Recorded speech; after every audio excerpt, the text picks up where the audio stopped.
감사합니다. 오늘 하루 주의 은혜를 힘입어 또 시작합니다. 간밤에도 힘들고 어려웠던 하루의 삶을 마무리하고 주의 은혜로 잠들게 하시고 이 아침 이 새벽 우리 주님이 주신 은혜로 영혼이 밝아지게 하시고 주의 말씀과 은혜 속에 날마다 우리의 영이 새로워지게 하옵소서. 새 영 새 마음을 주사 성령으로 우리를 새롭게 하시고 은혜가 내 마음 우리 마음에 머물게 하시며 무엇보다 세상을 향한 마음이 담대함으로 주와 함께 걸어가는 오늘 하루가 되게 하옵소서. 오늘도 생명의 말씀을 듣습니다. 깨닫고 은혜되며 도전되기를 예수님 이름으로 기도합니다. 아멘. 아멘. 히브리서 13장 7절에서 9절 말씀. 하나님의 말씀을 너희에게 일러주고 너희를 인도하던 자들을 생각하며 그들의 행실의 결말을 주의하여 보고 그들의 믿음을 본받으라. 예수 그리스도는 어제나 오늘이나 영원토록 동일하시니라. 여러 가지 다른 교훈에 끌리지 말라. 마음은 은혜로서 굳게 함이 아름답고 음식으로서 할 것이 아니니 음식으로 말미암아 행한 자는 유익을 얻지 못하였느니라. 아멘. 오늘 말씀을 통해서 은혜 위에 굳게 서라라는 제목으로 함께 말씀을 나누겠습니다. 계속해서 우리가 이제 히브리서 13장 마지막 부분을 우리가 강해를 하는데 1장에서부터 우리가 12장에 이르는 그러한 예수님의 탁월함, 유일함, 그리고 우리를 무너뜨리려고 하는 세상 권세, 그 권세와 또 세상에 있는 많은 어려움들, 핍박, 고난, 가난, 어려움, 오해, 여러 가지 어려움 속에서 왜 우리는 그럼에도 불구하고 예수 그리스도를 믿는 믿음으로 끝까지 우리는 변함없이 우리의 믿음의 길을 걸어가야 하는가? 구원이 확실하기 때문에. 구원이 확실한 이유는 예수님이 확실하기 때문에. 오늘 본문의 말씀도 영원토록 동일하십니다. 어제나 오늘이나 변함없이 동일하시기 때문에 우리는 믿음의 길을 걸어갈 때 절대로 변하지 않는 중심이 있다는 사실을 기억하고 오늘 저와 여러분의 신앙과 삶을 굳건하게 가져갈 수 있는 우리의 인생과 삶이 되시기를 바랍니다. 그래서 오늘 세상 삶을 가만히 보면 끊임없이 변합니다. 지금은 이제 AI 시대가 되었기 때문에 정보 기술 시대가 온다 했는데 이제 정보 기술 시대를 뛰어넘죠, 지금. 이제는 인터넷을 기반으로 하는 로봇 시대가 된 겁니다. 인공지능 시대. 얼마나 시대가 빠릅니까? 30년, 40년 전하고 다르고 불과 5년 전하고 다릅니다. 기술의 속도가 엄청나게 빨라요. 이러한 끊임없이 세상에 변하는 시대 가운데 문화도 심지어 윤리의 기준도 시대를 따라 달라집니다. 그러나 예수 그리스도 안에 있는 삶에는 절대로 변하지 않는 중심이 있는데 그것이 오늘 본문의 말씀의 8절 말씀, 예수 그리스도는 어제나 오늘이나 영원토록 동일하시다. 이 말씀입니다. 만일 우리가 이 말씀을 바로 붙들 수만 있다면 세상의 다양한 혼란 속에서도 굳건한 믿음을 지킬 수가 있고 믿음의 길을 걸어갈 수가 있습니다. 저는 오늘 본문이 말씀하고 있는 이 세 가지 영적 통찰, 1장에서부터 12장 그리고 13장 1절에서부터 6절 말씀에 이르는 그 총체적인 그러한 예수 그리스도와 또 그를 믿는 사람들이 어떻게 살아야 하는가라고 하는 그 삶의 규칙을 우리에게 말씀을 하실 때 그 중심에는 어제나 오늘이나 영원토록 동일하신 예수 그리스도가 계시다는 것. 이것을 꼭 기억하고 오늘 우리의 믿음을 담대함과 확신을 가지시고 하루를 사시고 인생을 투자하시고 믿음의 승부를 걸고 주와 함께 걸어갈 수 있는 우리의 인생길이 되시기를 바랍니다. 이렇게 동일하신 예수 그리스도의 은혜 위에 굳게 서기 위해서 오늘 7절 말씀 보면은 하나님의 말씀을 너희에게 일러주고 너희를 인도하던 자들을 생각하며 그 행실의 결말을 주의하여 보고 그들의 믿음을 본받으라 그랬습니다. 누구의 믿음을 본받으라라고요? 너희에게 일러주고 말씀을 너희에게 일러주고 너희들을 인도하던 자들입니다. 믿음의 인도자, 믿음의 지도자. 하나님께서 모든 세대에 말씀을 가르치고 신앙을 이끌어가는 지도자를 세우셨습니다. 창세기 이후로 계속해서 보면 아브라함, 이삭, 야곱, 요셉, 또 출애굽 시대에는 모세, 여호수아 시대에는 여호수아,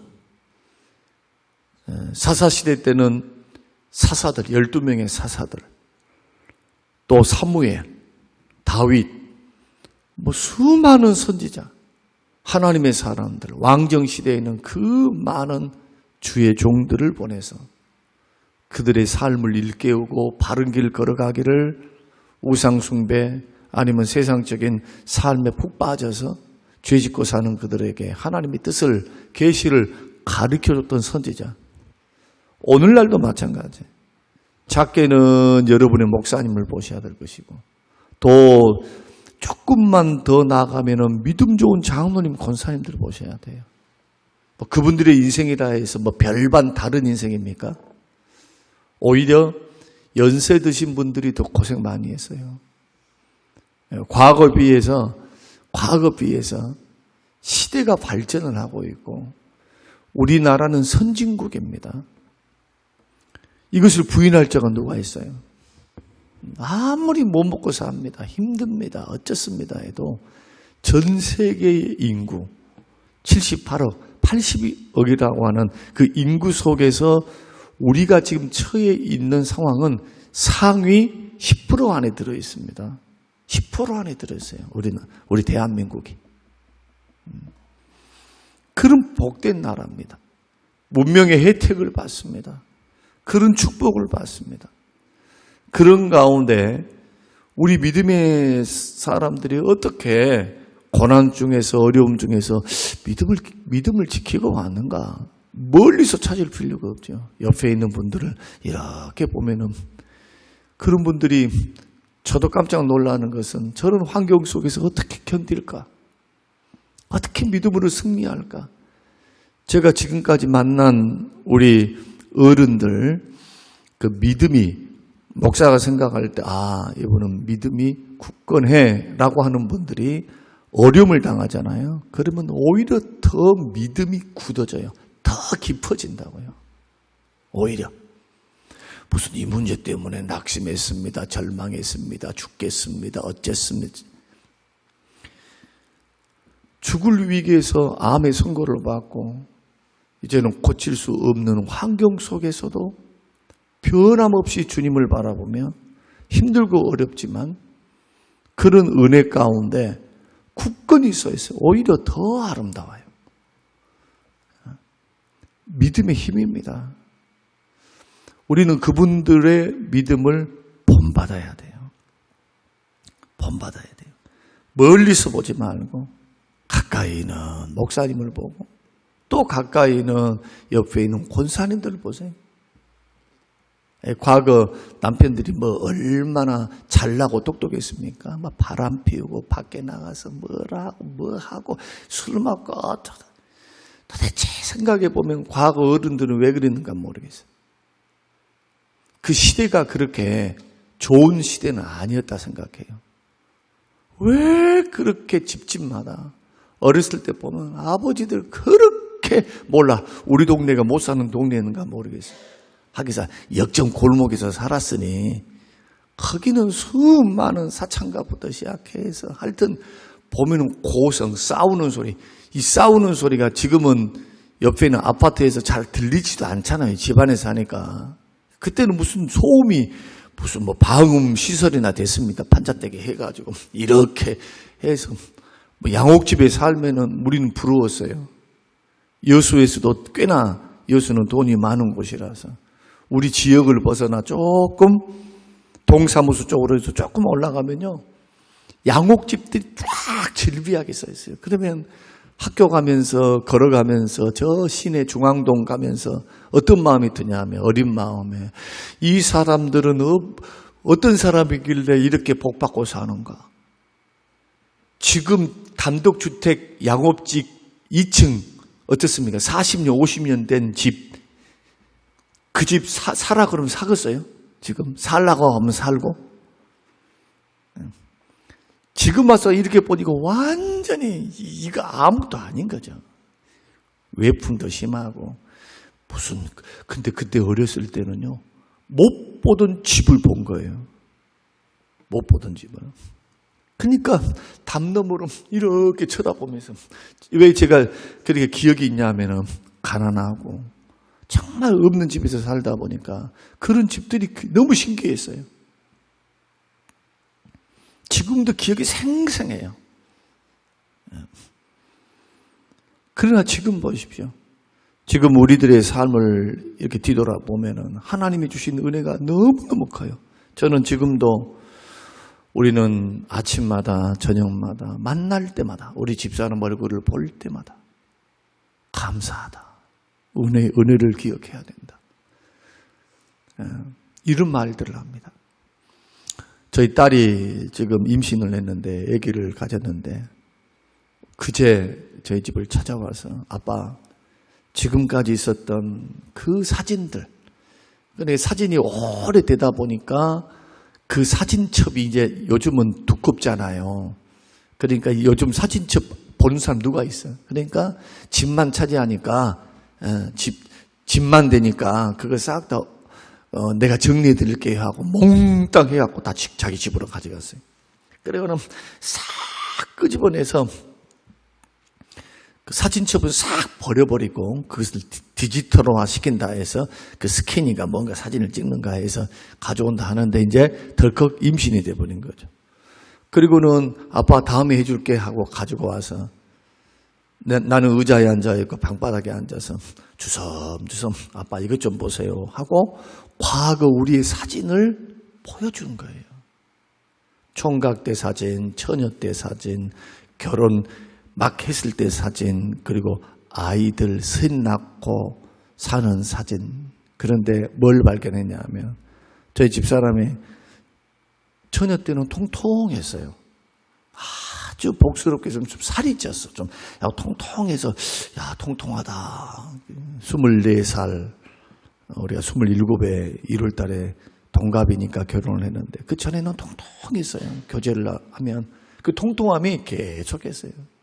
그런데 첫 아이를 가졌을 때 그 서울의 옥탑방에 살았을 때 옥탑방 서울이 좀 춥습니까?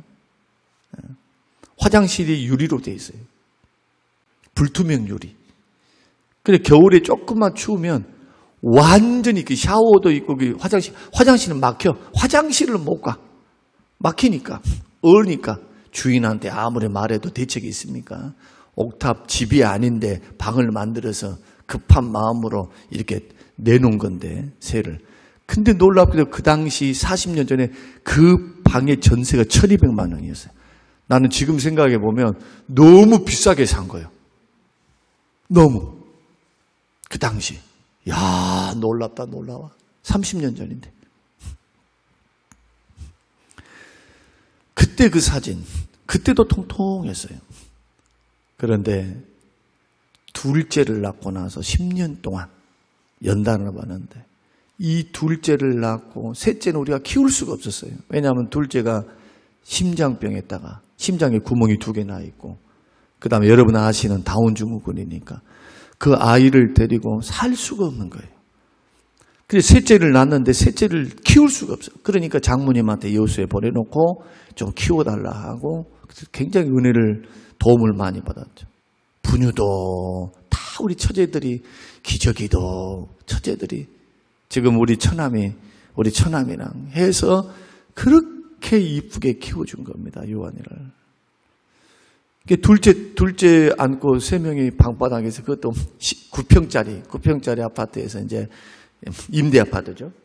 거기서 제가 찍었던 사진이 있어요. 군대에서 그때 당시 군대에서 3만 5천 원 주고 PX에서 세일해갖고 산 그 일제 있어요. 일제 사진기 지금 통통해가지고 그 사진을 하나 사와가지고는 찍고 부지런히 찍었어요. 남는 것은 사진밖에 없다고. 보니까 이 사진들이 없었으면 큰일 날 뻔했어요. 과거에 우리가 이랬음을 기억할 수 있는 그러한 좋은 교훈이 돼요. 바짝 말라가고 그렇게 말랐던 사람이 둘이가 완전히 말라가고 피골이 상접해. 이것은 완전히 북한 사람하고 똑같아. 그 당시 내가 북한으로 넘어가서 동무하고 했을 거야. 얼마나. 그때를 생각해 보면은 대수술을 했어야 됐고 가난, 어려움, 미래는 알지 못하고 공부는 계속 했어야 되고 그 아이는 키워야 되는데 온통 그 아이에게 10년 동안을 헌신한 거예요. 살려보려고, 키워보려고. 그 10년입니다. 성림교회 부임하면서 기관에 맡겼어요. 왜냐하면 결단을 내리자. 이 교회에서 아이를 데리고 사역할 수 있겠는가? 규모가 있는 교회에 부임을 했는데 다 말립니다. 우리 집사람은 울면서 말리고 우리 아이들 둘이도 아빠 안 돼. 지금도 기억이 나요. 울면서 안 된다는 거예요. 안 된다. 아니다. 이 아이 때문에 너희 둘도 지금 큰일이야. 애들이 우울해요. 애들이. 가정이 어두워. 그 아이 키우려고 하는데 보통이 아니거든요. 자폐증까지 있어요. 스펙트럼이죠. 같이 와 있어요. 그러니까 방방방 뛰고 물건을 던지고 옥상에다 던져버리고 지나가는 사람 하여튼 그런 문제 행동들이 수도 없어요. 옆에서 잠을 잘 수가 없습니다. 앉아. 참으로 앉아. 하여튼 이루 말할 수 없어요. 하여튼 그 문제 행동 때문에 잠은 못 자죠. 스트레스는 받죠. 그러니 살이 찔 리가 있나? 공부는 했어야 됐고 그때 대학원을 다닙니다. 학교를 서울로 갑니다. 막 하면서 여하튼 비전과 꿈을 향해서 지내왔던 세월인데 그때 눈물이 핑 돈 거예요. 이틀 전에 우리 딸이 보여주는데 그때 생각하니까 측은한 마음에 확 들어요. 우리 집사람을 향한. 고생했구나. 우리 고생했네. 근데 인생의 뒤안길로 우리가 사역을 하면서 하루 주 섬기며 살면서 그래도 했던 것은 믿음이죠. 주를 믿는 믿음. 시험도 있었고 어려움도 있었고 왜 저라고 포기하고 싶은 마음이 없었겠어요. 그래서 목회 포기하고 내려온 거예요. 못 살겠다고. 도저히 하나님 못 하겠다고. 가난해서. 못 배워서. 나보다 잘나고 똑똑한 사람 너무 많더라고. 하기사 제가 교회를 부임하기를 왜 서울대학교 앞에 있는 교회에 왜 내가 전도사로 부임해가지고 거기서 사람들 잘 사는 사람들 잘 배운 사람들을 소개해서 전도사를 했어요. 교육전도사. 나보다 다 학력이 너무 좋아.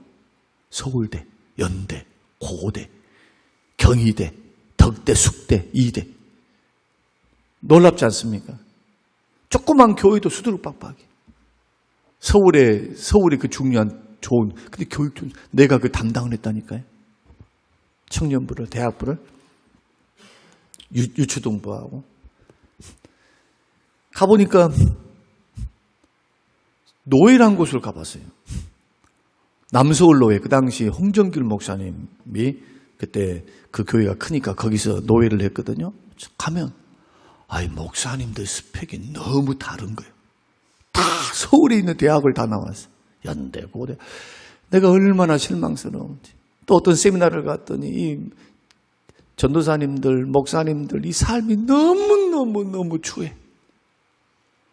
개척교회 하시는 목사님을 다 모여서 간증 집회를 이렇게 하는데 그분들의 간증을 듣고는 너무너무 이 은혜가 되는 것이 아니고 내가 상처를 받아버렸어. 이제 이렇게 가난한가, 이렇게 찢어지게 가난하고 그렇게 어려운데 이 길을 가야 하는가. 그리고 시험이 왜 그렇게 많은지, 가난한 교회 목사일수록 너무너무 서러움을 받는 거예요. 성도들이 함부로 해. 함부로. 시험이 아닌 것도 한 사람이 시험 들면 교회가 흔들려. 그리고는 안 나온 것도 안 나온 거 헌금을 안 해버려요. 그러니까 이런 막 자기들의 아픔들, 슬픔들을 나누는, 하필이면 그렇게 유행했던 그런 때가 있었어요. 그게 내가 그냥 은혜 받겠다고 내가 가서 참석을 했는데 3일, 4일인데 내가 하루가 갖고 시험 들고 그 다음에 나는 어떻게 마음을 먹었냐. 나 목회 안 한다. 그리고는 기말고사까지 딱 끝내놓고 졸업장이고 뭐고 필요 없어요. 4년 동안 다녔던 신학교 졸업장도 안 받고요. 왜 졸업증명서는 있고 그건 남아있잖아요. 졸업은. 그러니까 안 가버렸어. 뭐 사진도 안 찍고 뭐 졸업장도 주지 마라. 그래 졸업장도 필요가 없어요. 그리고는 나는 새 출발한다. 이런 마음으로 나온 거 아닙니까? 한번 재수를 한 거예요. 인생 재수, 사역 재수. 그리고 다시 은혜 가운데 주께서 나를 만나주시고 그 후로부터는 그때 내가 하나님 앞에 기도했던 하나님 갈게요. 얼마나 성령께서 강력하게 역사하시는지 갈게요. 주님이 말씀하시면 갈랍니다. 그때 둘째가 태어났거든. 정신지체를 가지고 태어났어요. 그리고 10년이에요. 지금은 30입니다. 결혼할 나이예요. 왜 제가 이런 말씀을 드리느냐. 우리 인생, 우리가 생각할 때는 각자가 다 어렵다고 그래요. 힘들다고 그래요. 저는 목회를 하면서 수많은 사람들을 경험하면서 어렵지 않은 사람 없어요. 나름대로 다 어려워. 그러나 믿음은 달라 또. 그것을 어떻게 디딤돌로 삼고 그것이 나의 인생에 있어서 은혜의 바다에 깊이 들어가 귀로만 들었던 하나님을 눈으로 보고 체험하며 기도에 응답하시는 하나님, 내가 행했던 것들을 그대로 받으시고 오히려 전화위 보게 되게 하신 하나님, 나는 조그만 거 심었는데 더 크게 채워주신 하나님, 조그만 걸 세우는데 엄청나게 큰 것으로 채워줘요. 그런 하나님을 지금 만나고 있습니다. 진행형이에요. 절대로 우리의 섬김을 잊어버리지 않습니다. 이렇게 걸어가는 우리 권사님들 간증 한번 해보라면 여기서 저보다 더 기가 막힌 간증을 해요. 은혜 안에 사는 믿음의 선진들을 보고 여러분 이분들의 신앙을 여러분 본받고 흔들리지 말고 담대하게 믿음의 길 잘 걸어가시기를 주의 이름으로 축원합니다. 이들의 열매를 보라 이거 이들의 열매. 그래서 우리의 믿음을 성찰하고 그들의 믿음을 따라가야 한다. 두 번째는 예수 그리스도는 영원히 동일하시다. 예수님은 변하지 않은 구원의 유일한 중심이 되신다. 8절입니다. 예수님은 시간 속에 제한도 안 되시고 과거에도 현재도 미래에도 동일하신 분. 구약의 율법도 다 예수님 이야기. 구약은 그림자, 신약은 실체, 누구에 대한? 예수님에 대한. 구원의 유일한 길, 오직 예수 그리스도. 교회 안에서 오직 구원받을 유일한 길, 예수 그리스도. 예수님밖에 없어요. 교회에서 사람이 보일 수 있습니다. 목사가 보이고 장로님 보이고 권사님이 보이고 누구가 보이고 형제들이 보일 수 있어요. 그러나 그 형제들보다 더 크게 보여야 될 분이 있습니다. 눈이 보이지 않지만 지금도 보좌 우편에서 우리를 위해 간구하시고 성령으로 더불어 우리 속에 역사하시며 예배를 드릴 때 두세 사람 모인 곳에 좌정하사 예배를 받으시는 어제나 오늘이나 동일하신 살아계신 예수 그리스도. 그 주님이 보여야 되고요. 주님을 바라봐야 되고 주께 시야가 고정이 되어 있어야 돼요. 신앙생활 할 때 사람은 실망을 줍니다. 실망스러워. 사람은 위로만 준 줄 아세요? 실망스러워요. 실망이 없겠어요? 있지. 목사님을 가까이에서 보면 자기와 다름 때문에 틀렸다 말할 사람이 있을 거예요. 그러니까 조금 마음이 여유가 있는 사람들은 목사님도 사람이지 이렇게 넘어갈 줄 분도 있지만 많은 사람들은 자기가 보는 판단 기준을 통해서 평가합니다. 그러니까 실망이 되는 거예요. 사람은 완벽하지 못합니다. 그래서 우리 연약한 사람들이 모여 있으니까 우리의 시야와 우리의 바라봄의 최종적인 목표는 예수 그리스도가 돼야 돼요. 그분은 변함이 없거든요. 구원도 변함이 없고 사랑도 변함이 없어요. 우리를 도우시는 은혜도 변함이 없어요. 변덕은 누가 부립니까? 우리가 부리는 거예요. 사람이 부리는 변덕을. 주님이 부린 게 아니라. 마지막으로는 그러므로 9절 여러 가지 다른 교훈에 끌리지 말고 마음은 은혜로서 굳게 함이 아름답다. 다른 교훈에 끌려서는 안 돼요. 마음을 은혜로 굳게 해야 돼요. 은혜로 굳게. 은혜 위에 굳게 서 있어야 돼요. 은혜 위에. 다른 교훈이 뭐냐? 율법주의를 말합니다. 여기서 율법주의라고 하는 것은 구약에 있는 안식교도들처럼 식물도 먹지 말라 먹어라 하는 것들을 지키고 정결 손을 씻어라 어쩌라 하는 이거 종교적인 행위 있잖아요. 절기, 안식일, 날, 달 성경에서 말하고 있는 그 수많은 것들을 지키는 것을 자기의 신앙의 본질로 삼아서는 안 된다는 것. 그것을 행해가지고 하나님 앞에 의롭다함을 받거나 구원을 받을 수 없다는 것. 이미 예수 그리스도를 통해서 성취됐다는 것. 예수님이 이 땅에 오셔서 구약의 예언이 성취돼가지고 이것은 다 예수 안에서 성취됐어요. 우리가 지킬 수 있는 게 아니거든요. 지켜서 구원받는 게 아니에요. 예수님이 이미 절기의 주인 되시고 날의 주인 되시고 먹을 것의 주인 되시고 구원의 주인 되신 예수 그리스도께 이 땅에 오셔서 구약을 완성하셨습니다. 그러므로 더 이상 제사 드릴 필요도 없고 먹을 것 먹지 않을 것 가릴 필요도 없고 건강을 위해서는 가리십시오. 건강을 위해서는 달과 날과 절기가 마치 구원을 주는 것처럼 그럴 필요가 없어요. 우리의 마음은 어디에 둬야 되느냐? 은혜에 굳게 둬야 돼. 그 은혜가 뭡니까? 노력해서 구원받지 않는다는 것. 예수 그리스도를 믿음으로만 구원받는다는 것. 이것을 나의 믿음의 중심에 딱 둬야 된다는 것. 삶의 중심이 어떤 외형적인 규례, 뭘 많이 했다, 새벽 기도를 많이 했다, 아니면 무슨 뭘 많이 했다, 이런 데는 상급 받으세요. 그것이 우리의 삶의 신앙생활에 규칙은 될 수 있어도 그것이 우리의 든든한 기반이 될 수는 없어요. 언제나 우리의 기반은 예수 그리스도를 믿는 믿음에 있습니다. 십자가의 보혈로 우리는 구원받았다. 죄 사함받았다. 믿음으로 난 하나님의 자녀가 되었다. 라고 하는 것, 은혜로 구원받았다. 이것이 다 깔려 있어야 돼요. 이 은혜 위에서. 이걸 쉽게 말하면 복음 위에 서 있어야 돼요. 복음 위에. 그러지 않고 교회 나와서 뭘 많이 드렸습니다. 뭘 했습니다. 이걸 했습니다. 이러면 신앙이 좋대요. 예수 믿는 것은 별 볼 일 없는데. 교회는 나왔는데 보니 껍데기야. 그 속에 믿음이 없어, 믿음이. 그 뭔 소용이 있어요? 그것이. 아무런 소용이 없지. 율법주의를 가졌던 사람하고 별반 다를 게 뭐가 있어요? 자기 행위와 노력으로 막 자랑치면서 의롭다 여기면서 뻐기면서 사는데. 은혜로 구원받았습니다. 은혜로 구원받는 거예요. 예수 그리스도를 통해서만. 그래서 이렇게 믿는 사람은요, 겸손할 수밖에 없습니다. 나에게 구원이 나온 적이 없거든요. 주님이 다 해주셨거든요. 그 예수를 믿는 겁니다. 이것이 구원의 길이에요. 이것이 하나님께서 받으시는 유일한 구원의 방법, 예수 그리스도. 그래서 언제나 나올 때 제가 늘 강조했습니다. 교회를 나오면은 뭘 의지하고 나오라고요?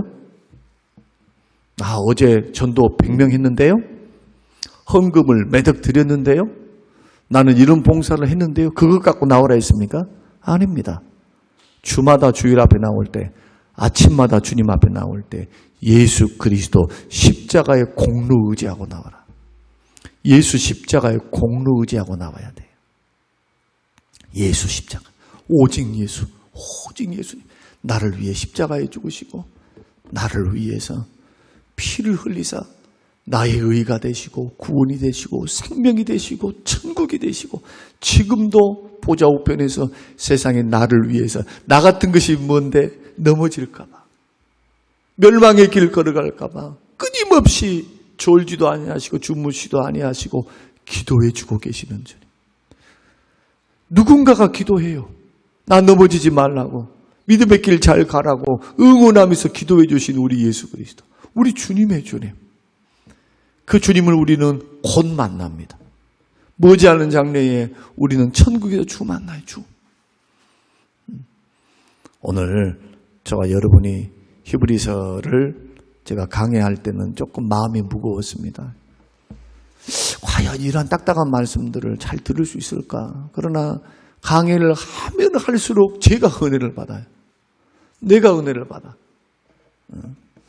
여러분들도 이 말씀을 기억하면서 오늘 은혜 위에 굳게 서서 절대로 여러분 실망하지 말고 하나님 좋으신 분이에요.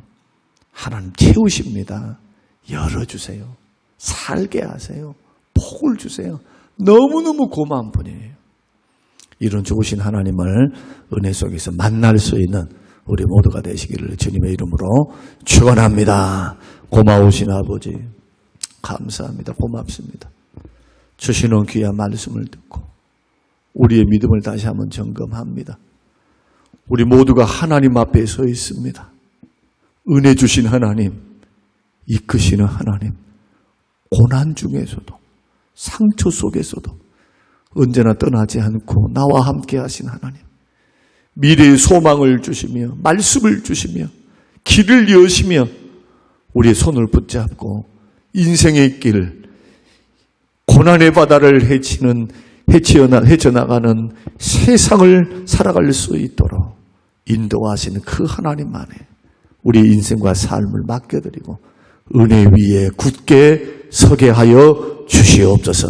감사드리오며 예수님 이름으로 기도합니다. 아멘.